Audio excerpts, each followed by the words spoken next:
Hey everyone, my name's Rochelle Melander. I am the author of Level Up and Mightier Than the Sword, among other books. For me, happiness is really learning something. So if I'm anxious and my limbic system is going crazy, engaging that prefrontal cortex and learning something will help me calm down and feel happier in the moment. Ooh, so what are you learning these days, Rochelle? I am learning a lot about science. I'm reading a lot about brood parasites, which like I had never heard of them, but brood parasites are birds that do not build their own nests and do not raise their own young. They drop their eggs in host nests, and sometimes their children are mean. They do horrible things to the other eggs, which is probably not something we want to talk about, but they do anything they can to survive. So they destroy the other eggs so that they remain the sole survivor. And because often they're dropping cowbirds are dropping their and cuckoos are dropping their eggs into the nests of smaller birds. And so these smaller birds have to work very hard to feed these baby cowbirds. Oh my gosh. Wow, that's interesting. So why are you learning that? Well, so this past year I did an artist residency with kids, and I was looking for ways to engage them, especially the little kids. And so I started telling them these stories about brood parasites, and they were really excited. So I thought, oh, I'm going to write a book about it. So I've been um, reading up on it to learn that. But I try to learn like one or two science things a day. It was not part of my childhood to learn science. I was never interested in science, but I feel like given where we are as a culture, how challenging climate can be, science is the future. And if we can learn more about science and kind of understand our world, that's very helpful. Plus, there's so many fascinating things going on in the world of science right now. Ooh, so science. So how are you picking up a little bit of science every day? Do you have a book that you have like 365 ways to learn about science, or is there a show that you're watching? How are you doing that? I read Scientific American, um, Oh yeah, right on. and I get their tips every day. So I try to like click on there and do something. I also go to the library and just like go through the science section and pick books. And so I have a bunch of books that come out. And if I'm not learning about science, my other area of interest right now are artists. So I study a lot about artists Ooh, and that's how they do. exciting. That's really cool. Well, it sounds like you're leveling up in science and art and all these other things. So, how did you make the decision to level up? I feel like that is the one, we only have control over ourselves. We don't have control over other people. And so when we decide to level up, so in my book, Level Up, I'm advocating a gameful approach to life. So you kind of think of life as a game and how can you gather points? How can you give yourself power ups? And learning is a huge power up. Exercise is another power up. Eating well is another power up. So all of these are ways that we level up our lives. And so Oh, these are things that I, try to add in drips and drabs in my life as the day goes on. wow. That's so cool. I didn't know that about you. That's really, really interesting. So, because I've known you for years, I know you as the Right Now coach. You help people write their books, but then, of course, you write your own. So, give me one more area that we can level up our life that maybe we wouldn't think about. That's a good idea. So one thing that I think we're going to talk about later, but I think is really important is even if you're not a writer, you can level up your mood if you practice journaling. So you don't have to be a writer. You don't have to have any interest in writing professionally. You don't even have to like writing to use journaling as a tool to level up your life. Um, so it is like the easiest, most accessible tool, and the benefits are just extraordinary. So, it's like tiny effort, huge benefit. Okay, so before we get into how tell me more about the benefits, right? There's a lot of benefits, and I know that, but tell me about some of the big benefits for writing. So I mean, it's almost like you're gonna say, that just can't be true. It's too good. It improves your mood. It increases your ability to be productive. So it increases your ability to set and achieve goals. It helps you to connect to your dream state. It connects you with your spirituality. It boosts your immune cell activity. If you have surgery, it speeds up your healing. If you have asthma, it can heal you in ways that your medicine can't. Um, it can just increase your general feelings of well-being. It can make you live longer, um, and it helps you boost your immune cell activity. Wow. Wow. That's incredible. Yeah, I would say, wow, that seems almost unreal, but I know that you wouldn't tell that to us if you didn't have science behind it. So that's so interesting. So do we have to like, do I need a blank notebook to write? Or do I need a guided journal? Or what do I need to journal better? Um, you don't need anything special. I think that notebook that you just held up that you can get those at this time of year for 10 cents a piece at Target. Um, that's a perfect thing. If you're a person, and there may be people listening to us who are just like freaked out by the idea of journaling, a post-it note or one of those tiny notebooks can be really helpful because it's not so scary. The other thing that I think is really great is your notes feature on your phone. So almost every phone has a notes app. And you can even talk into that. So you could combine your journaling with your walk, and you could say like 3 things you're grateful for as you're walking into your notes app. And if you have it all on the same app, then you have a record of that goes for the whole year. So that's a great tool. I personally like writing by hand because I feel like there's something that happens with our brain when we write by hand. I do a lot of things. This is my mind map for our call, and I do a lot of mind mapping like that. And it just helps me think because I can organize my thoughts on paper. I can kind of see what's going on. But not everybody's a paper person. Some people are digital people. And so if that's what works for you, do that. That's okay. So no matter how we do it, we should do it. That's really kind of the overarching message here with a post-it note, with a small notebook, with a big notebook on your phone. I like sometimes I'll do mine on Facebook. I like to share mine, right? I talk about my 3 things, not every day, but 3 things that I'm grateful for. And so I know that that helps me get clear on my day. That's usually one of the first things that I do, and that is super helpful. But let's talk about guided journaling, right? Your book Level Up is a guided journal, gamified journal. So explain what that is for people who aren't familiar with that, please. So a guided journal gives you questions that you can reflect on kind of in a particular order around a central theme. And so Level Up is designed to help people set up a writing or a work practice where they have to do a focused work.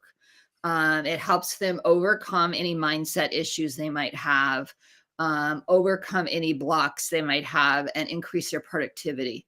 And so, what I love about Level Up is that you can kind of go and look for the game or the questions that are going to help you, and then it gives you specific prompts. So, if you're a person who's really struggling with like writing and you don't know how, you've never been a good writer, you don't like to write, you struggle with it, one of the prompts is to just, take a couple weeks, examine your writing practice, keep a little notebook and just write down what works. What works when you're blocked, what works when you're distracted, what works to help you get started, works to help you develop ideas, what works to get finished. And then you go back with some journaling questions and really analyze that. And so the exercise gives you data, it gives you questions to analyze it. And that's really helpful because I think one of the things that that happens to people who try to journal for the first time is that their mind just goes blank. And especially if you're a person who talks more clearly than you write, you might have a lot of things to say to a person, but almost nothing to say to yourself when you journal. And that's why a guided journal can be really helpful, because it just gives you questions. And what I like about Level Up is that you can, as a reader, you can just page through it until you find a question that speaks to you, and just work with that. And no questions get old. You can use the same questions over and over again. They hit you differently on different days. So that book has the prompts, and you can take that then and write in your own journal with that. Do you don't, I'm guessing you probably don't recommend actually writing in the book, right? Or is that okay too? You're perfectly welcome to. There's not a ton of room in the book to write. Um, and I think I'm going to be creating some later on that will be small excerpts of this. So there's more of a journaling opportunity. Because I know some people like that. They like to take one book with them. They don't want to have, a bunch of things. And you can get Level Up as an ebook and have it on your phone and take it to the park with a notebook and have at it. Cool. That's cool. So that gives us opportunity there to journal in whatever way we work. But talk to me about the connection between writing and gratitude. Mhm. How are those connected? Because I know that I find that absolutely connects me, but you probably have some science or some practice behind it with your clients that really shows that that really matters. So gratitude is like kind of the research thing that they've absolutely been able to prove supports feelings of happiness. So, there's been all sorts of, since positive psychology emerged, there have been all sorts of studies. There are probably, like 8 things that they've been able to replicate over and over again. And one of them is gratitude. And gratitude is just amazing. People who practice gratitude exercise longer than people who don't practice gratitude. People who practice gratitude are healthier. They're better able to achieve their goals. All of us have a negativity bias. It's just kind of the way we're built. And so our brains just go towards the negative. And so if you give a speech and 100 people tell you it was a great speech, and one person says to you, "Gal, I didn't like that part," you are going to hold on to the "Gal, I didn't like that part." And that is going to irk you for not just weeks, but years. Gratitude is an antidote to this. So gratitude gets your brain going opposite to the negativity effect. So instead of thinking about the worst thing that happens, you're thinking about the best things that happen. Writing solidifies this. So, it's one thing to think about it, but it's another thing actually to put it into writing. And so practicing gratitude journaling, which is where the Post-it note comes in. You can have a stack of Post-it notes by your bed, write down 3 things you're grateful for on one Post-it note at the end of every day or at the beginning of the next day, and you're done. You can bump up your feelings of gratitude if you not just write about what you're grateful for, but why you're grateful for it.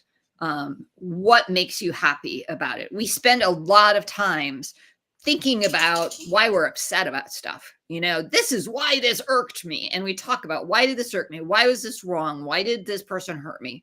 But what about thinking about what went right? Why did it go right? Why did this make me happy? Why is this such a blessing? So that's one thing. And then now you can even supercharge your gratitude. So you're charging it up by writing it down. You're going to supercharge it by putting it in a letter to someone you're grateful for.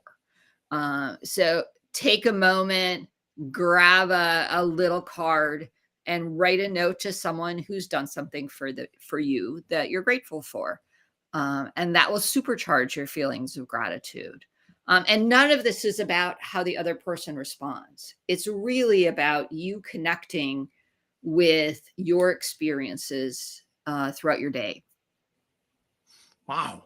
That is beautiful. So I know that I like to do that. I try my best to let people know when I'm grateful for them. I'll write a little letter. I'll send them an email longer. I might send them a private message on Facebook or a text message or something like that. And that absolutely does turbocharge my gratitude. Whenever I can connect what they did to the person, whenever I can be specific instead of just, hey, Rochelle, I'm really grateful for you. It's like, no, I'm grateful for you for the way that you explain all the science behind all of this for me so that I can make it even more concrete for me. So that's really, I find, and that just, I just got chills just saying that, right? Because I know, A, that's true. And B, it's like, I know that whatever you do with that is up to you. And it doesn't matter. It's about me sharing it. So that's really cool. I like that. I like that a lot. Cool. I'm glad to hear that. But I know that's part of your practice. And I really respond to your gratitude posts because what it does for me is it helps me kind of think about, okay, so what am I grateful for? So I feel like there's like a popcorn effect, it's like a bunch of popcorn. And so you pop up with your gratitude. I pop up with my gratitude. And then the next person pops up with their gratitude, and it catches just the same way negative stuff catches. But it's positive and it makes a good impact in the world, which I think is really helpful. Thank you. Yeah, I think so too. I love that popcorn effect. That is so powerful and so not practiced enough. So I need to be even more intentional about that. So tell me about your Mightier Than the Sword book. I haven't. This is the first that I'm kind of being introduced to it. So tell me about that. What you said it's a kid's book, but what's in it? So it's a kid's book that features the stories of at least 40 different people who used writing to change the world. And so each chapter, see if I can find someone that you would know. So like Langston Hughes, each chapter not only has information about the person, but has little call outs about people that might have been their colleagues or contemporaries that also used writing to change the world. And there's over 100 of those. The people come from all different cultures and use writing in different ways.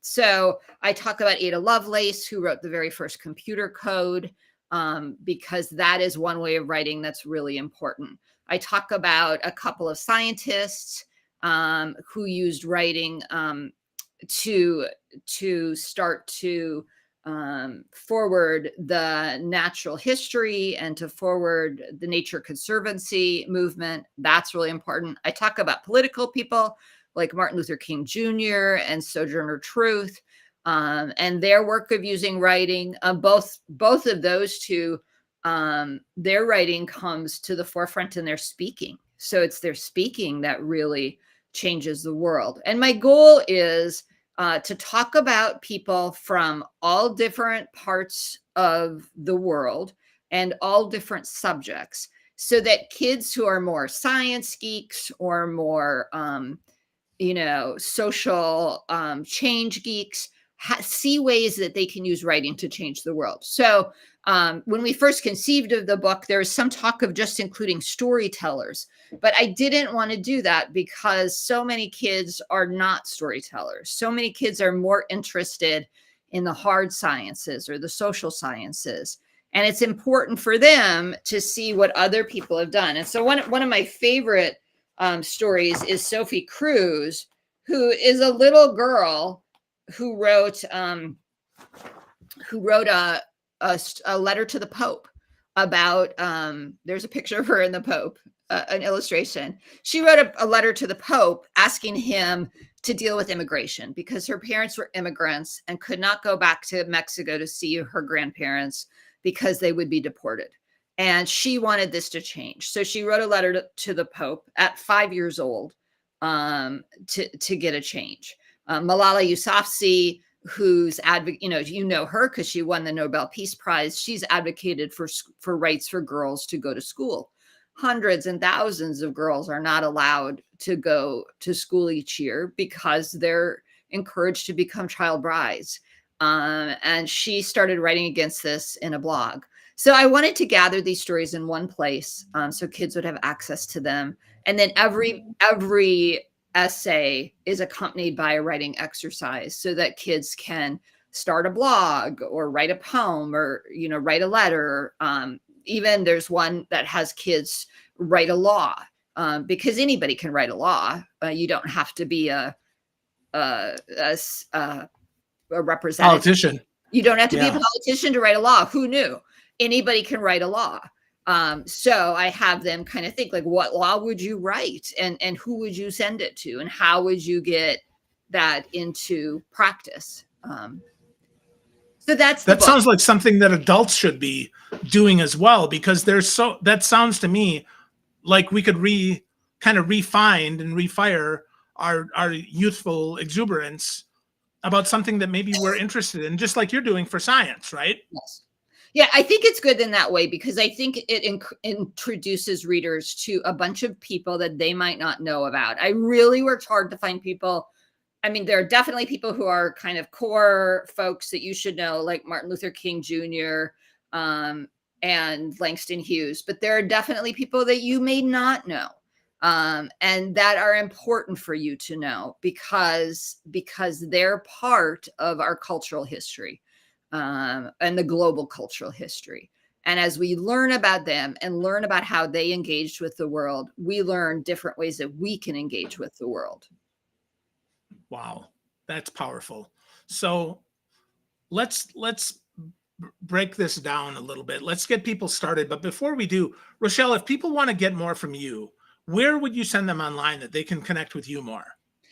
Come to my website, rightnowcoach.com, WRITE, nowcoach.com, and sign up for my tips. It's right on the homepage. It's an easy thing for you to do, and you'll get tips every week on writing a better book and improving your practices. There you go. So rightnowcoach.com is the website. I get Rochelle's weekly tips many weeks, not all weeks. I don't read anything every week. I wish I did, but I don't. I read it many times though, and they're always challenging and interesting and helpful for me. So with that, other than signing up for that, how do people get started just with the writing practice, Rochelle? So I think one of the most powerful things you can do is morning pages. That's a Julia Cameron practice from 100 years ago. And that's just writing 3 sloppy pages a day about anything. It can be just a brain dump. It can be an idea dump. I'm not sure if your listeners are people who write for a living or who want to write for a living, but if anybody wants to write for a living or wants to write as part of their work, morning pages can be great, because it can be a way to dump all of your ideas and throw them into a notebook. And then once a week, you can go back with a highlighter and highlight some of your ideas. And maybe some of your ideas are going to lead to something. After many years of doing morning pages, I developed a little morning page practice. So I have a couple of things that I also do. I do gratitude. So I write down 3 things I'm grateful for. And I always try to bump that up by thinking about, why am I grateful for that? I also do intentions. So what is my intention for the day? And I try to write intentions in present tense. So kind of like they've already happened. At the end of the day, I'm going to have written 3 chapters of whatever, or I'm going to have written a summary of what I've been studying about brood parasites. So I kind of have an idea of what I'm going to do. And then I like to write kind of a simple vision statement. So one of the exercises I always give to my clients is the best possible self exercise, where you fast forward 5 years, you write about yourself in the future as if everything has gone as well as possible, but you write it in the present tense. So I always have clients do this when they come to me. A short way to do it is to write just 2 or 3 sentences in the present tense every single day. So if you're a person who's maybe struggling to exercise, I am on a regular exercise path. I am eating really healthy. So these vision statements are just like key ways of kind of keying yourself into better practices. And then I always end with some sort of an incantation, some sort of a positive mantra that I can carry throughout the day. So these little practices kind of benefit my morning page. They make my morning pages a little bit better. Because sometimes morning pages can just get into a little grumpiness or crankiness about the day. And so making sure that I finish with a little gratitude and intention, vision, an incantation helps me to just kind of put my little stamp on the day. And And yeah, yeah, I think it also gives those of us that that struggle with a blank page yeah, something to start with. yes, yes. And on days when you don't have a lot of time, if all you do is write down what you're grateful for and what you're intending to do that day, that can be really helpful. I'm a big bullet journaler, so you could also, if you're a journaler, then you're writing down what you're going to do for the day can be the key to getting stuff done. You could just use that as your to-do list and you go right from there into your day. And it doesn't have to be this complicated, oh, I need a fancy journal with washi tape and little stickers that let me track everything I do. You don't need all that. You just need one 10-cent notebook. Invest 10 cents, friend. Listen to Rochelle. Get started journaling. Get started just writing down a couple sentences. If you're listening to this, I also encourage you to get to know Rochelle Melander more. Go to rightnowcoach.com. That's WRITENOW coach.com. Check it out. And don't forget about her book, Level Up. If you're struggling to journal, there's lots in there that you can do, lots there. And if you've got kids or you want to feel more kid-like, I also encourage you to get Mightier Than the Sword. Rochelle, this was awesome. Thank you so much for spending time with me today. Thanks.